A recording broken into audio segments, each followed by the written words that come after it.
Dekker's prescription pad is missing. I should ask the other patients about it, and the death threats Nathan said were on it. I meant to ask everyone about the prescription pad last chapter, but I forgot. And now we're here. Hey Claire, are you still planning on killing your husband? How's that going? How's your murder coming along?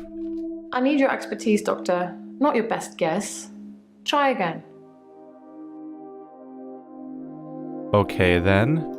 Let's do straightforward things. How are you today? I'm fine. I killed David. Again. Like you told me to. I was gonna say next, how is David today? But I guess I don't need to ask. Killed David. With an axe. I got him to put his head on the wood block. He didn't really know what he was doing. He trusted me. I cut off his head. When I picked it up, he was smiling. Probably a muscle spasm. Or maybe he was smiling because he was released.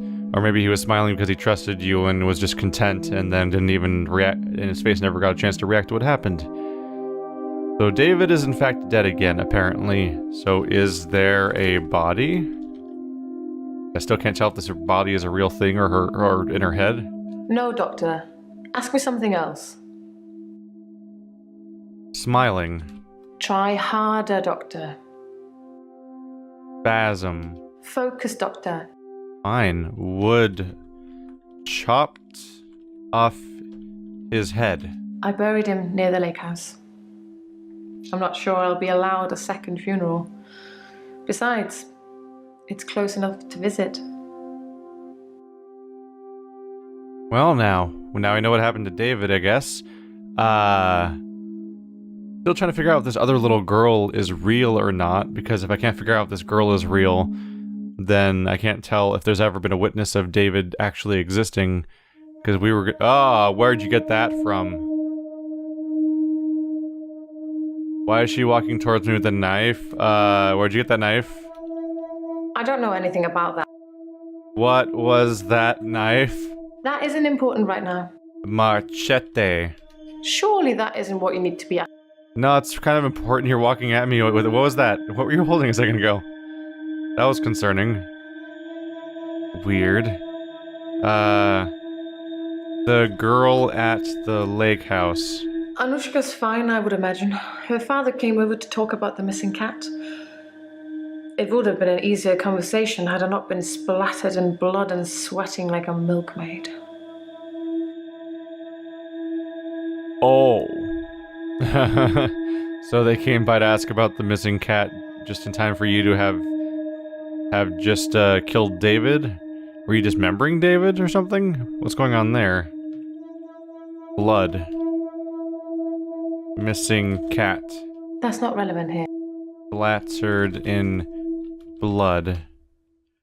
Sweating like a milkmaid?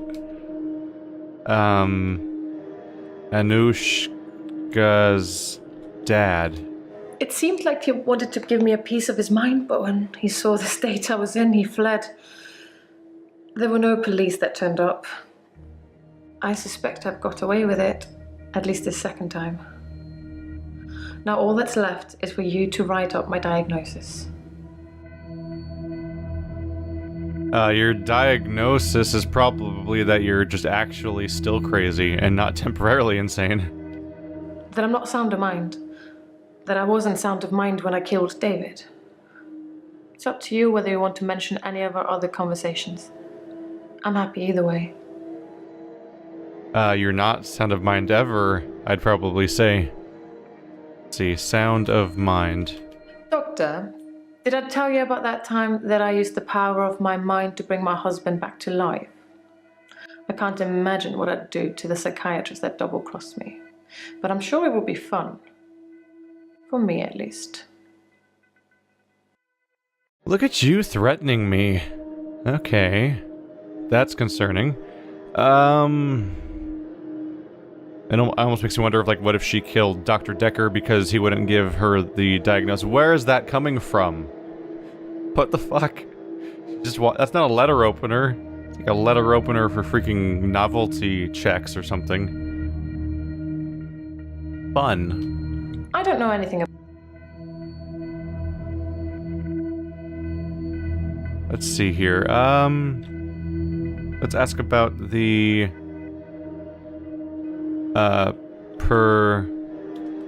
Is it per or pre? Prescription pad.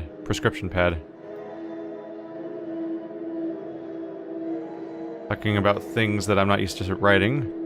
I never saw Dr. Dekker's prescription pad. I imagine he kept it hidden away. To stop people stealing it? Stealing it? That's not relevant here. Death threats. I've already told you I never saw his prescription pad, so of course I didn't write any death threats. It sounds like someone is trying to frame me. Who's trying to frame me, Doctor? No one is trying to frame you. I'm asking everyone. I need your expertise, Doctor, not your best guess. Try again. Sorry, I keep forgetting I can't talk to you like your people. Oh, one day we'll have a conversation system that makes more sense so you can actually feel like you're talking to these people, but otherwise it's like... Much like that Event Zero game I played when you're talking to the robot over the computers all the time, like, it's just so off-putting at times not being able to just say sentences at somebody and trying to work around their AI as opposed to having it react to you. I've already told you I never saw his prescription pad, so of course I didn't write any death threats. It sounds like someone is trying to frame me. Who's trying to frame me, Doctor? I mean, there's not an answer. I don't think anyone's tried to frame you yet, but frame you? Surely that isn't what you need to be asking me right now. When somebody says a thing and you can't follow up on the thing they just said. Alright, where do you want to go with this? So you buried David. Focus, Doctor. Fine. Let's get moving then. I don't know anything. Right.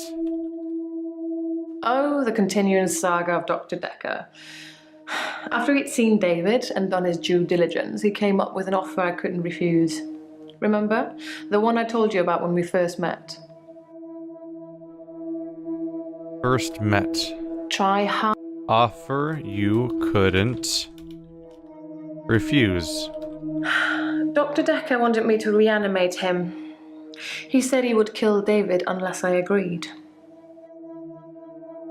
Reanimate Dr. Dekker? Did you kill Dr. Dekker? Reanimate. He called me on Valentine's night. He promised to use a disposable phone so there would be no trace. I was supposed to come here, where I would find him dead, and then reanimate him. I agreed immediately. It seems that Dr. Dekker went through with his half of the agreement. But I forgot to turn up. Ah, well, that's a big deal. So Claire agreed to reanimate Dekker, but didn't show up. If anything that she's saying is true, at least. That if what she's saying is true, that either suggests that Dekker killed himself, or Dekker, either Dekker killed himself, or he knew he was going to die that day for some reason or other. How do you forget to show up if you're gonna what? Forgot to show up. I don't know anything about... Why didn't you come on Valentine's Day? No, Doctor. I don't know how to ask about that.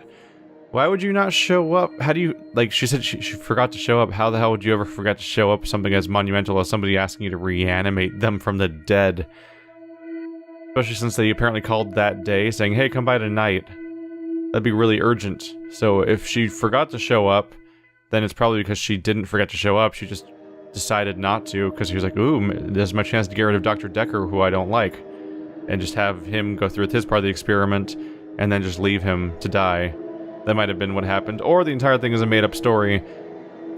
We'll see, because if these other stories start pointing back at them revealing that they also were somehow complicit in his death, then we might have some contradictions or something, but yeah, I'm surprised that Claire, the first person I tried, immediately started talking about how they basically killed them. Alright, how are you today, Bryce? I'm not feeling very well. I tried to sleep through the midnight hour, and I slept for 8 hours. When I woke up, it was looking at me.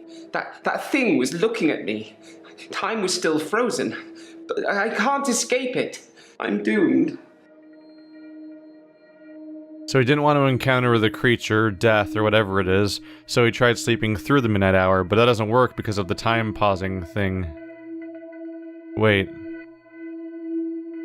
Oh, wait. I was gonna say that because time is so long during that period of time, but it's only an hour, though. After midnight, there's 1 hour where time stops, so he wouldn't be able to sleep for 8 hours. So it seems to suggest that when he, almost like when he's unconscious, time doesn't pass somehow during that time. Like he can stay there forever that way. Let's see. Time was frozen. I don't know anything about that. Creature. I don't know. Death. That's not real. 8 hours. You're missing the point. You tried to sleep. I tried to sleep through my extra hour. I didn't want to face it. That thing has been taunting me. I wish I was still religious. Still religious? When something is chasing you, you start wishing that there was a higher power that could save you. I remember you agreeing with me that there are too many religions, but I wish there was only one, and one that I could believe in. He's feeling trapped again. I'm not feeling very well. I tried to sleep through the midnight hour. So midnight hour. I'm never sure which things to ask about here. So one of the gaps I encounter in this game where the system breaks down a little bit is that the character will say a sentence to you, and the sentence will feature several different elements you want to follow up on, and you try typing all the different elements one by one and none of them work until the last one finally works. But then when he says the next thing, all of those elements you tried show up again in many cases. Like I tried creature and other stuff like that, and he's like, "What are you talking about? Are you sure you want to ask me that?" It's like all those generic non-working responses. But then he goes on, like the answer was you tried to sleep, like that was the only thing I could try. Like oftentimes the thing they say and then my response and then the thing they say again, like the two things they say often have the same like 3 or 4 repeating elements, but only one of them will precede the dialogue for some reason. I definitely find myself finding that elements of this game would feel more elegant if it was just a dialogue tree instead of this search bar. I've tried to avoid my extra hour. I tried to sleep through it. I did try one thing. I spied on you, Doctor. You have a strangeness, don't you? Oh my god, at midnight? He must have seen me recording this game, because that's often when I'm playing this game. You live in the same house as Doctor Dekker. I spied on him several times, so I know the house very well. You kept it almost entirely the same. Why did you live in the same house as Doctor Dekker? Is it a perk? Or you, Doctor Dekker? Well, that got interesting very quickly. So am I Dr. Dekker? I don't know if I said it out loud during this series or not, but I had a thought at one point of like, what if this entire game, what if Dr. Dekker is the patient and you're playing as Dr. Dekker and all of these other people are trying to, this is all like some sort of weird way of like dealing with your madness. Like all these patients are essentially pretend patients that are trying to take different therapeutic approaches to my fantasies or something like that and trying to figure out what makes Dr. Dekker tick and how to make him a functioning member of society or something like that. Like it might be that because Dekker believes that all these powers are real, that And he believes that believing in stuff makes things real in itself. That if he believes these people have powers, and then they play along with the fact that they have their powers, like what if all these are like actors hired to sort of continue along the logic that's established by Dekker himself as some sort of weird therapy approach. And now there's this idea that like you live in Dr. Dekker's house. Are you Dr. Dekker? You kept everything the same. Like this weird reveal. Huh. Am I Dr. Dekker? Dekker's house. I have nothing. House. That's not it. Spied on me. I don't know what... You live in the same house as Dr. Dekker. I spied on him several times, so I know the house very well. You kept it almost entirely the same. Why did you live in the same house as Dr. Dekker? Is it a perk? Or you, Dr. Dekker?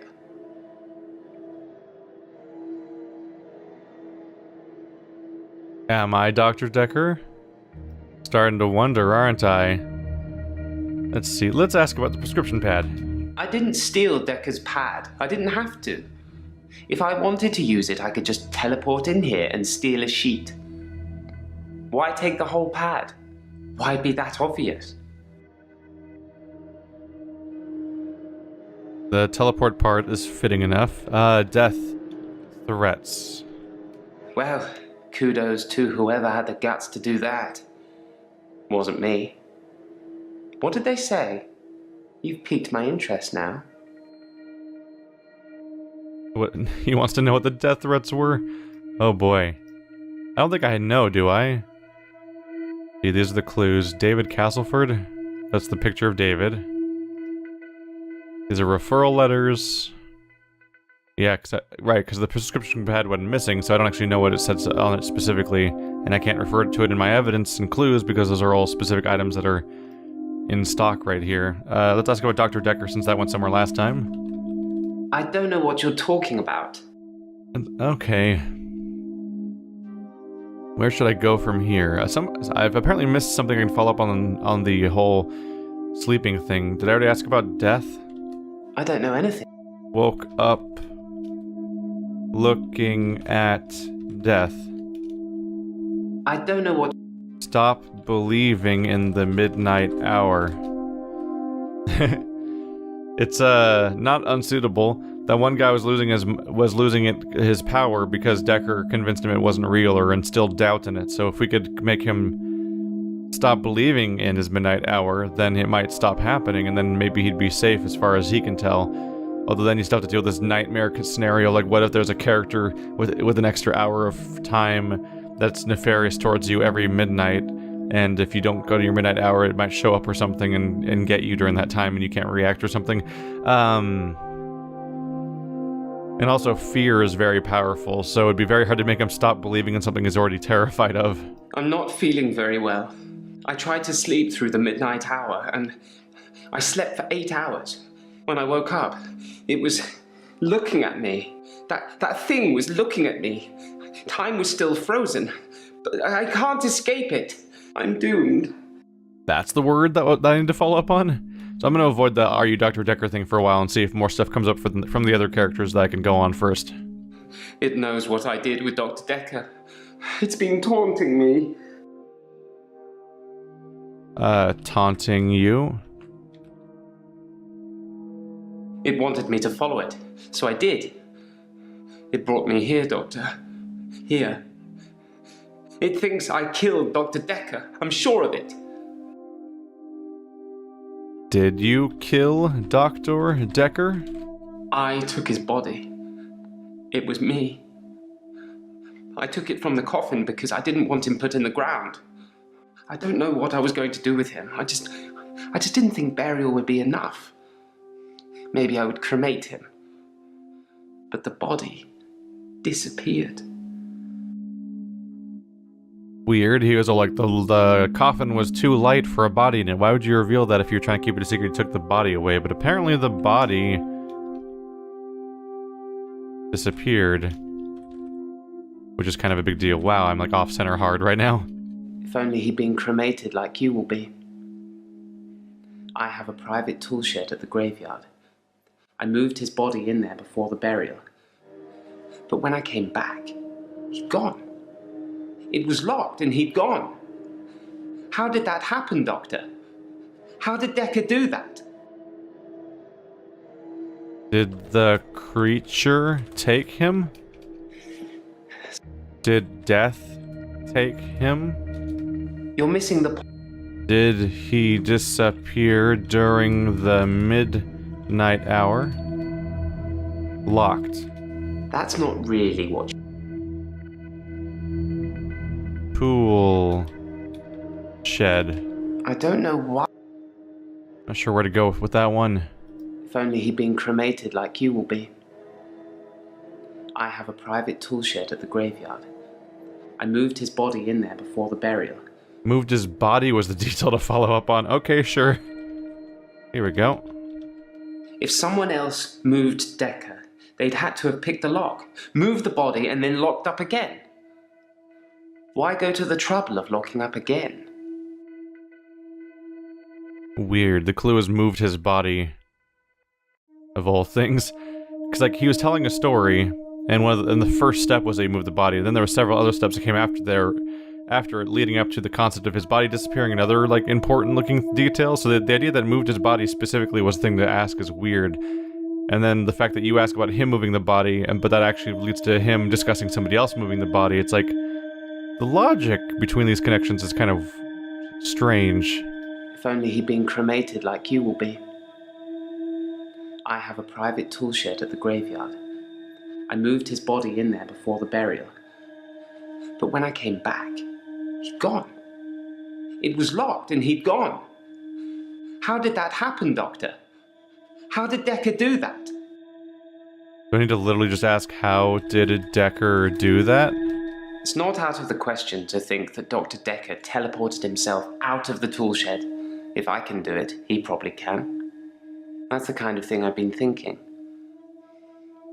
But the thing that's been following me, it can teleport too. I think the thing might be Dekker. Is the thing Dekker? Is the thing following you Dekker, or am I Dekker? You gotta make up your mind, because haven't you seen me in the midnight hour frozen? Isn't that what happened before? Huh. So everything's pointing at Dekker in different ways and different explanations. So two different characters are complicit in what happened to his body. One took his body and one specifically didn't resurrect him. Part of me wants to draw connections to Necroscope, a horror novel series from like the 80s and 90s and stuff like that, where there's a character who gains the ability to teleport and to animate the dead and all these other things, because he can speak to the dead. And the internal logic of that universe is that people who develop certain concepts and stuff like that, their consciousness survives beyond death and they can keep going and going and going. So like the mathematician Mobius, for example, has learned about time travel and teleportation and dimensional portals and stuff like that, but all the knowledge is useless because he's dead. But the Necroscope can communicate with these people that have been advancing their craft beyond their years and beyond their deaths, and learn their secrets, and so he starts getting those kinds of weird abilities. So in a similar kind of tier, like if Dekker surrounds himself with all these people that have all these different powers, and believing you have powers is the key to all this stuff, like it's almost like, can he be sort of learning the powers of each individual person? Is he amassing all of these people at his practice, not to help them, but to basically collect their powers like Sylar? Like, are these therapy sessions not to help them, but for him to test them and pick them apart and figure out what makes their powers tick, so that they can actually so that he can use them himself? So you think he teleported? That's not important. You think the creature is Doctor Dekker? I don't know. I thought it was a real response, but it wasn't. Okay. Let's see if everyone else is going to point that way then. How are you today? I'm good.